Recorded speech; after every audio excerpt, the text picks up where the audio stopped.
Maria Elena question is, the Princess of Asturias Award, Nucho Ordine, spoke about the utility of art. Do you believe that today's society still views the arts as useful and necessary? I couldn't live without art. I need music as I need food. Yeah. I think without artists, we wouldn't be what we are. I think we need to look at them actually more, no less, in order to learn what we are as human beings and what is the role that we have to play. I think, for example, here in Spain, we should look at our classics. We should go back and see the works of Falla in music, to see what Cervantes wrote, read El Quijote. Again, we have to read the poetry of Lorca, of Machado, and we have to just do that in order to understand the human being from a profound point of view. We have a problem that travels in our pockets, and it's this technology that is driving everybody nuts, that we dedicate so much hours a day, and it's so frivolous, everything that comes out of there is very dangerous. Of course, the new technologies have beautiful things too, but we have to be alert of all the bad things that is bringing. We are losing touch with reality. We have to actually go back to the classics and read and have patience, to sit down in front of a play of theater and let yourself go a little bit, to be bathed by reflections of people.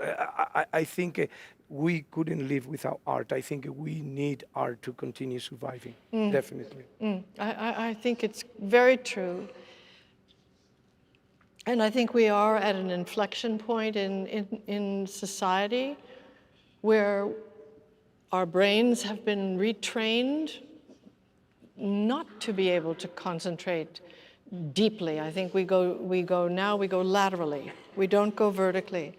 We connect in very wide spaces, but we understand very little. Yeah. In the United States, there's a tendency in pedagogy to teach children, to emphasize now, they're cutting the arts out of the curriculum in schools. Cutting the arts out. The arts are why I went to school. When I was little, I wanted to draw and have music, and I'd learn the other stuff too. But it's what pulls human beings to, as we said, feeling alive. And if in 3 years there are no more human programmers, if there's no more human interface in data work, what are we going to do with all these STEM graduates who, it's a kind of crazy. But even in the own fight, the personal fight that you have, not just as an artist, but somebody who wants to understand the work of others. I remember, for example, I love opera.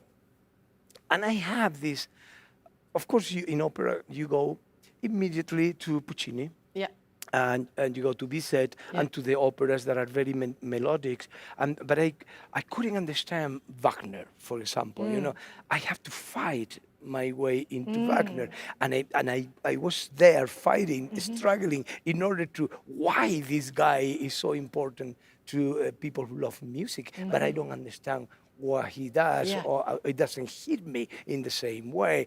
And I remember again and again being patient until I start taking a thread, and I remember it was with Tristan and Isolde, and suddenly it opens the world when you dedicate time. It happens to me also with William Faulkner. I remember reading The Bear, and I remember going back and forth in the book so many times because I couldn't really understand until you actually develop an attention and you start just putting the layers together and having that patience, then a world opens. One day a door opens to you and you start understanding when this guy is talking about the Mississippi River and everything that is happening around that. So, we have to teach our young kids to have that patience and to go deep in issues.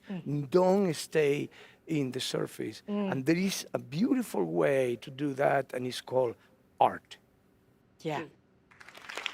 Very good. Yeah.